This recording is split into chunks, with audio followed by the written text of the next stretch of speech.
सवाल है संगीत रागी, कश्मीर क्यों सफर कर रहा है? एक तरफ कांग्रेस है कह रही है बीजेपी और बीजेपी का एडमिनिस्ट्रेशन के सेंटर का एडमिनिस्ट्रेशन फेल रहा है। अब फेल रहा है तो इतिहास की गलतियां गिनवा रहा है। देखिए, जम्मू एंड कश्मीर में जो कुछ हुआ है उस पाप से कम गांधी परिवार तो नहीं भाग सकता है, क्योंकि जब शुरू में मैं वक्ता का सुन रहा था और कि जब हमारी सेनाएं जीत रही थी इसके बावजूद भी नेहरू जो है इसको यूएन में लेकर के चले गए। पंडित द्वारका प्रसाद मिश्र ने एक बहुत अच्छी पुस्तक लिखी है, उन्होंने इसका जिक्र किया है कि जब वो दिल्ली के एयरपोर्ट पर थे तो उन्होंने रेडियो से उसको सुना, जबकि वो दिल्ली में ही थे, कि भारत ने उसको यूएन में लेकर के चला गया है। जब दूसरी बार वो दिल्ली आए तो सरदार पटेल से मिलने गए और उन्होंने पूछा कि क्या आपने ऐसा किया था, सहमति दी थी? तो उनका निष्कर्ष था कि नेहरू ने सिर्फ अपने और अपने विम्स एंड कैप्रिसेस के चक्कर में वो ले गया, किसी कैबिनेट मेंबर से सलाह तक नहीं पंडित नेहरू ने लिया है। तो इसका मतलब है कि पाक ऑक्युपाइड कश्मीर का जो हिस्सा आज पाकिस्तान का हिस्सा है, उस पाप के भागी सिर्फ और सिर्फ नेहरू हैं। ठीक है, इस पर जवाब दीजिए। रोहन गुप्ता, 1 मिनट का वक्त था सर आपके कोटे का, सबका 1-1 मिनट का कमेंट जो है वो पूरा हो चुका है। जल्दी से रोहन गुप्ता आप जवाब दीजिए। कह रहे हैं इस समय जो मौजूदा हालात है कश्मीर में उसके लिए सिर्फ और सिर्फ एक फैमिली जिम्मेदार है, वो उसके लिए सीधे तौर पर गांधी फैमिली को कटघरे में खड़ा करते हैं, जवाहरलाल नेहरू को दोष देते हैं और कहते हैं पटेल इस डिसीजन से इत्तेफाक नहीं रखते थे। देखिए अदिति, जिसका देश के इतिहास में अगर रोल देखेंगे, अगर वो रोल ही देश से गद्दारी का रहा है, मुझे नहीं लगता है कि उनसे हमको किसी सर्टिफिकेट की जरूरत है। जैसे मैंने मेरी बात की शुरुआत की, बीच में जब 1979 की हम बात करें, कश्मीरी पंडित को वहां से जाना पड़ा, तब भी भाजपा सरकार में थी, बाहर से उन्होंने समर्थन दिया था। और मैं सवाल पूछना चाहता हूं, जनता दल की जब सरकार थी तब क्यों भाजपा ने समर्थन वापस नहीं लिया? लाल कृष्ण आडवाणी जी वहां पे अध्यक्ष से नहीं लिया उन्होंने समर्थन वापस, अपनी सरकार को चालू रखा। उसके बाद आज उन्होंने बड़े बड़े वादे करके 2014 से लेके अब तक उन्होंने बड़े बड़े वादे करके वहां पे सरकार भी चलाई। महबूबा मुफ्ती के साथ में, जिसको आज वो लोग आतंकवादी कहते हैं, उनके साथ भी 3 साल सरकार चलाई। उसके बाद भी ये लोग विफल रहे। उनको जो करना था नोटबंदी किया, सब कुछ का, देश को वादा किया कि हम लोग वादा करते हैं कि इतने साल में आतंकवाद खत्म हो जाएगा। आज नहीं हुआ और हर रोज किलिंग हो रही। आज इनके पास जवाब नहीं है। देखिए, कोई आदमी अगर मैं कोई सत्ता में हूं, मैं दूसरे की गलती कब निकालूंगा? जब मैं स्वीकार करता हूं तो मैं विफल हो चुका हूं। ठीक है, रोहन गुप्ता जी जवाब ले लीजिए। रोहन गुप्ता जी जवाब ले लीजिए, इस पर जवाब लीजिए। कविंदर गुप्ता जी ये सीधे तौर पर कह रहे हैं जब मैं फेल हो जाऊंगा तब मैं अतीत में जाऊंगा, इतिहास की गलती ढूंढ निकालूंगा ताकि मैं सामने वाले को कटघरे में खड़ा कर सकूं। लेकिन इससे कोई क्या इनकार किया जा सकता है कि आप विफल हो गए? कांग्रेस का आरोप है। आज भी इनको समझ नहीं आ रही है। कांग्रेस को पूरे देश ने नकार दिया है। जहां जहां राहुल गांधी जा रहे हैं पूरे कांग्रेस को जम्मू कश्मीर का जवाब दीजिए ना। हाँ, मैं यही बता रहा हूँ आपको। जम्मू कश्मीर में आपके गुलाम नबी आजाद अभी ताजा आपको छोड़ करके गए हैं। आपकी नालायकियों का जो ठीकरा है वो पूरे देश ने सहन किया है। कश्मीरी पंडितों की आपको आज बड़ी चिंता होने लगी है। आप ही लोग हो जो कश्मीरी पंडितों को जिम्मेवार, जो अगर ये 1947 में इस प्रकार की कोशिश की होती तो ये चीजें ना होती। आज आपको खुली आंखों से देखो, क्या वहां पर कश्मीरी पंडितों की हत्या क्यों नहीं रुक पा रही है? इतना जवाब दे दीजिए। मेरी बात सुनिए, आज वहां पर मस्जिदों से ऐलान होता है, लाखों की तादाद में कश्मीरी पंडितों की हत्या क्यों हो रही है? झंडे वहां चढ़ते हैं, आज पाकिस्तान के झंडे वहां पर चढ़ रहे हैं। आप जवाब दीजिए ना।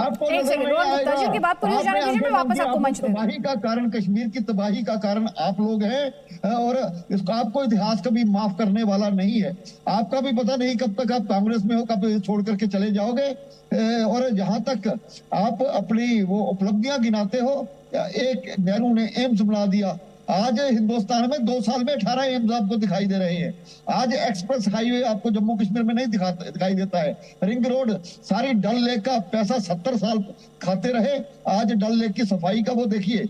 आज वहां पर टूरिस्ट सबसे ज्यादा मात्रा में 75 साल में गया है। आपको कुछ नजर नहीं आएगा। ठीक है, जवाब दीजिए। जवाब ले लीजिए सर। रोहन गुप्ता, जम्मू कश्मीर के पूर्व डिप्टी सीएम है, एक जवाब नहीं दे पा रहे कि कश्मीरी पंडितों की हत्या क्यों नहीं रोक पा रहे। ये इनकी मजबूरी है। गोल पोस्ट चेंज कर दी। अरे जब विकास की बात होगी हम डिबेट करेंगे। आज आप जवाब दीजिए ना, इसको क्यों नहीं रोक पा रहे हैं? एलजी का साथ क्यों नहीं रोक पा रहे हैं टारगेटेड किलिंग को? क्यों आप देश की जनता को गुमराह कर रहे हैं? जो वादे ये करके आप आपकी नलायकियों का नतीजा है, हम उनको क्यों नहीं ढूंढ कर रहे पा हैं, रहे? पूरे देश को उसको कश्मीर ठीक फाइल किया जा दिखाई रहा दी है। आपने मूवी। ये कांग्रेस की नलायकियों का नतीजा है, आपकी विफलता है जिसका आपको स्वीकार करना पड़ेगा और देश माफ नहीं ये करेगा। सरकार कर आपको रहा शर्म है। आनी चाहिए। हमें 8 साल की हमें सत्ता के आपसे बाद नहीं भी पूछना, आप हमें लोग को जनता भूतकाल से में जाना पड़ हमें रहा है। जनता आपको से इतिहास में जवाब जाना चाहिए पड़ और रहा है। जनता ये उसका आपकी जवाब दे मजबूरी रही है है, क्योंकि आपने आपको कुछ भी दे नहीं रही किया, है। सिर्फ जुमलेबाजी की भारतीय है। जनता आपने पार्टी को हकीकत को भी बदलने का प्रयास नहीं किया है। नहीं, लेकिन एक सेकंड, कविंदर गुप्ता जी, कविंदर गुप्ता जी, शेख अब्दुल्ला, जवाहरलाल नेहरू का नाम आप तब लिया करते थे जब आप विपक्ष में थे। अब तो आपका शासन है ना, अब तो आपका शासन है। 370 जब हटाया गया, मैं उसमें बहुत सारा बदलाव है। उसमें टेरर के खात्मे के लिहाज से बात करें, पत्थरबाजी के लिहाज से बात करें, उसमें पाकिस्तान के झंडे जो फहराए जाते थे, आईसिस के झंडे फहराए जाते थे, लॉ एंड ऑर्डर के लिहाज से आंकड़े जो हैं वो कुछ और कहानी बयां करते हैं। इसमें किसी को, सर सुन तो लीजिए, लेकिन यहाँ पर जो सवाल है वो टारगेटेड किलिंग को लेकर कांग्रेस पार्टी आपसे पूछ रही है, उस पर तो आप ही को जवाब देना पड़ेगा सर। मौजूदा हालात के लिए तो आपको जवाब देना पड़ेगा। आप अब शेख अब्दुल्ला और जवाहरलाल नेहरू थोड़ी जवाब देंगे उसके लिए। बिल्कुल मैं जवाब दे रहा हूं कि इनकी फैलाई हुई मिलिटेंसी आज काफी हद तक, आज वहां पर पाकिस्तान के लोगों का मुंह बंद है, आज इनकी दुकानदारियां बंद हैं। या तो उनको बोलने दीजिए, मुझे बोलने दीजिए। जवाब तो दे दीजिए कविंद्र जी। मैंने कहा है टारगेट किलिंग, हमको पोषने के लिए पूरा एपिसोड मिलेगा। आज जवाब दीजिए, कश्मीर पंडितों की हत्या क्यों नहीं रोक पा रहे आप? रोजमर्रा सैकड़ों की तादाद में किलिंग होती थी। नहीं, देखिए आप दोनों एक साथ लड़ेंगे तो मैं बात नहीं सुन पाऊंगी, मैं भी नहीं सुन पाऊंगी, दर्शक भी नहीं सुन पाएंगे। कविंदर गुप्ता जी 30 सेकंड से बात पूरी कर लीजिए, उसके बाद 30 सेकंड रोहन गुप्ता आपको, लेकिन प्लीज। आज मैं पहले कह रहा हूं, आज वहां पर पाकिस्तान के झंडे नहीं, भारत के झंडे नजर आते हैं।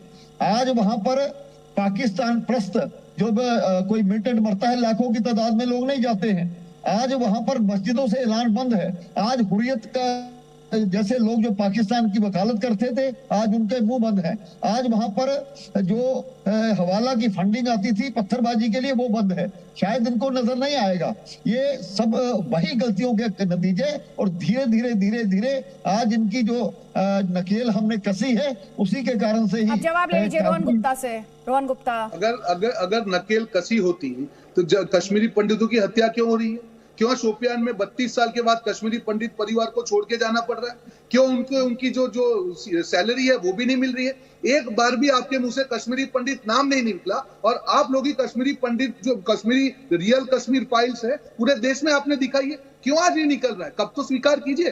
देखिए, शासन करेंगे तो गलतियां होंगी। आपकी यही प्रॉब्लम है कि जब भी आपकी गलतियां होती है आप विपक्ष के ऊपर चले जाते हैं, इतिहास पे चले जाते हैं, हकीकत को बदलने का प्रयास करते हैं। कभी तो स्वीकार कीजिए कि आप विफल हुए। ठीक है, तो पूरी जो बहस है ये शुरू कहां से हुई? एक सेकेंड।